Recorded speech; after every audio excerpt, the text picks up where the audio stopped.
हे gas, आज हम जानेंगे दुनिया का सबसे बड़ा विमान हादसा आखिर कैसे हो गया।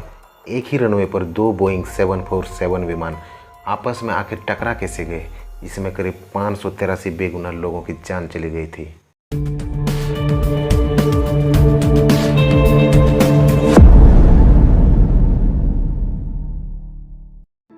दिनांक 27 मार्च 1977 स्पेन के कनेरिया आइलैंड में स्थित ग्रैंड कनेरिया एयरपोर्ट के लिए KLM फ्लाइट संख्या KL4805 अपने निर्धारित समय पर नीदरलैंड एम्स्टर्डम एयरपोर्ट से 234 पैसेंजर एवं 14 क्रू मेंबर के साथ उड़ान भरती है। इस फ्लाइट के चालक दल में कैप्टन जैकब वेल्डवेजन उम्र 50 वर्ष, फर्स्ट ऑफिसर क्लास मेर्स उम्र 42 वर्ष एवं फ्लाइट इंजीनियर विलियम श्रेडर उम्र 48 वर्ष शामिल थे। कैप्टन जैकब जिन्हें 11,700 घंटों की उड़ानों का तजुर्बा था, जिसमें से 1,545 घंटे 747 विमान उड़ानों का तजुर्बा था। वहीं दूसरी ओर पैन अमेरिकन फ्लाइट संख्या PA1736 भी अपने निर्धारित समय पर लॉस एंजलिस इंटरनेशनल एयरपोर्ट से 380 पैसेंजर एवं 16 क्रू मेंबर के साथ उड़ान भरती है। इस फ्लाइट के चालक दल में कैप्टन विक्टर ग्रब्स उम्र 56 वर्ष, फर्स्ट ऑफिसर रॉबर्ट ब्रैग उम्र 39 वर्ष एवं फ्लाइट इंजीनियर जॉर्ज वन उम्र 46 वर्ष शामिल थे। कैप्टन ग्रुप्स जिन्हें 21,043 घंटों की उड़ानों का तजुर्बा था, जिसमें से 564 घंटे 747 विमान उड़ानों का तजुर्बा था। दोस्तों, आपको बता दूं, दोनों ही विमानों का मंजिल एक ही था, स्पेन के कैनेरिया आइलैंड पर स्थित ग्रैंड कैनेरिया एयरपोर्ट। लेकिन ग्रैंड कैनेरिया एयरपोर्ट के मेन टर्मिनल के बाहर करीब 13:15 यानी कि 1:15 बजे कुछ अलगाववादियों द्वारा बम विस्फोट किया जाता है, जिसमें 10 लोग घायल हो जाते हैं। फिर कुछ समय के बाद एक अनजान व्यक्ति के द्वारा एयरपोर्ट अथॉरिटी को एक कॉल आता है, जिसमें वो दावा करता है कि एयरपोर्ट के अंदर भी हमने कई बम प्लांट किया है जो कभी भी ब्लास्ट हो सकता है, जिस कारण करीब 1:30 बजे ग्रैंड कैनेरिया एयरपोर्ट को अस्थायी रूप से पूरी तरह से बंद कर दिया जाता है। फिर क्या था, ग्रैंड कैनेरिया के लिए आने वाले सभी उड़ानों को लॉस रेडियोस एयरपोर्ट की ओर डाइवर्ट कर दिया जाता है, जो वर्तमान में टेनेरिफ एयरपोर्ट के नाम से जाना जाता है। इस हादसे में शामिल दोनों विमान यानी दोनों 747 विमान टेनेरिफ एयरपोर्ट में बारी बारी से सुरक्षित लैंड कर जाते हैं। दोस्तों, आपको बता दूं, टेनेरिफ एक छोटा मोटा क्षेत्रीय एयरपोर्ट है जो छोटे छोटे पहाड़ियों के बीच समुद्र के किनारे स्थित है। समुद्र के किनारे स्थित होने के कारण यहाँ मार्च के महीने में समुद्र से उठती तेज हवाएं चलती रहती है और शाम होते ही घने कोहरे की चादर बिछ जाती है। जानकारी के लिए आपको बता दूं, इस एयरपोर्ट पर ग्राउंड रडार भी नहीं था और ATC को एक ही व्यक्ति ऑपरेट कर रहा था। आप जानकर हैरान हो जाएंगे कि इस एयरपोर्ट पर ग्रैंड कैनेरिया से डाइवर्ट किए गए विमानों के लिए भी पर्याप्त जगह तक नहीं था, फिर भी सभी विमानों को यहीं डाइवर्ट कर दिया गया था। इस एयरपोर्ट पर एक ही रनवे था एवं उसके समानांतर एक टैक्सीवे और दोनों को जोड़ने के लिए 4 छोटे छोटे टैक्सीवे थी। जगह छोटी होने के कारण कई विमानों को टैक्सीवे पर ही पार करना पड़ा था। कुछ वक्त बीतने के बाद शाम करीब 3:30 बजे बम की धमकी पर काबू पाने के बाद एयरपोर्ट अधिकारियों ने ग्रैंड कैनेरिया एयरपोर्ट को फिर से खोल दिया। ये खबर मिलते ही टेनेरिफ एयरपोर्ट में फंसे विमानों में यहाँ से जल्दी निकलने की होड़ सी मच गई और शायद कहीं ना कहीं इसी भागदौड़ ने इस बड़ी आपदा को आमंत्रण दे दिया था। पैन अमेरिकन फ्लाइट वहाँ से निकलने के लिए तैयार था, लेकिन उसके आगे KLM फ्लाइट वहीं पर अपना फ्यूल भर रहा था, क्योंकि KLM फ्लाइट के कैप्टन ने समय बचाने के उद्देश्य से ग्रैंड कैनेरिया एयरपोर्ट की जगह वहीं पर फ्यूल भराना उचित समझा था।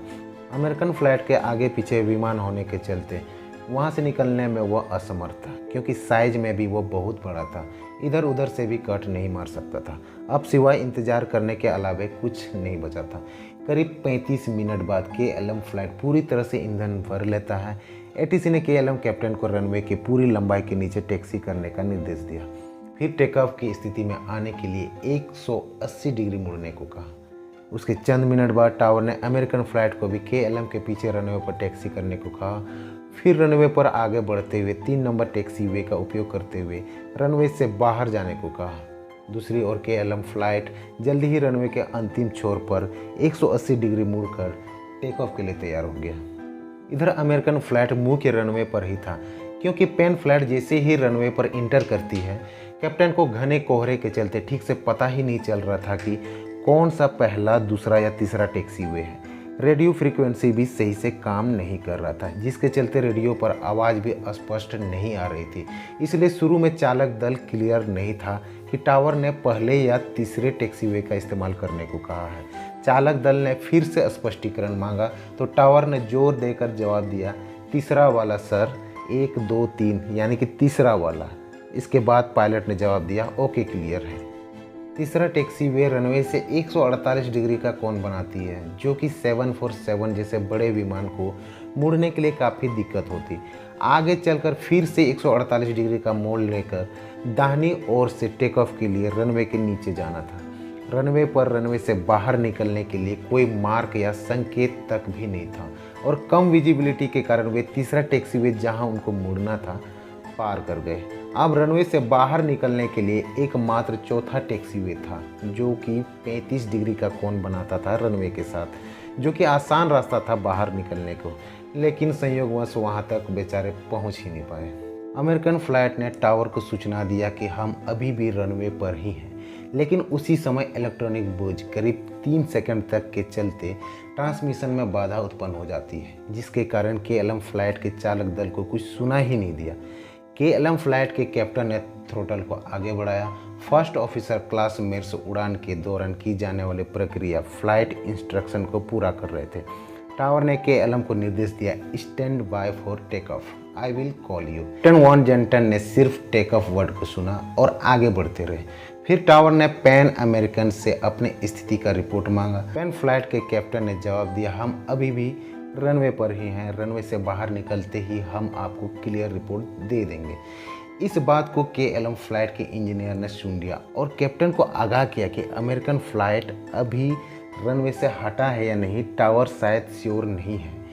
इस पर कैप्टन वॉन जेंटन ने कहा, अरे सब ठीक है, मुझे सब पता है, आगे चलते रहो। घने कोहरे के कारण दोनों फ्लाइट्स के पायलट एक दूसरे को नहीं देख सके और ना ही कंट्रोल टावर से दोनों फ्लाइट्स को देखा जा सकता था। और बड़ी बात यह थी कि इस एयरपोर्ट पर ग्राउंड रडार भी मौजूद नहीं था। यही कारण था कि दोनों का एक्चुअल पोजीशन ATC टावर को पता ही नहीं चला। पैन अमेरिकन अपनी धीमी रफ्तार से आगे बढ़ रहा था कि कैप्टन विक्टर ग्रब्स ने अचानक अपनी ओर आती लैंडिंग लाइट्स को देखा और जैसे ही लाइट्स और नज़दीक आए, उन्होंने विशाल 747 KLM फ्लाइट सामने दिखा, वो भी फुल स्पीड में।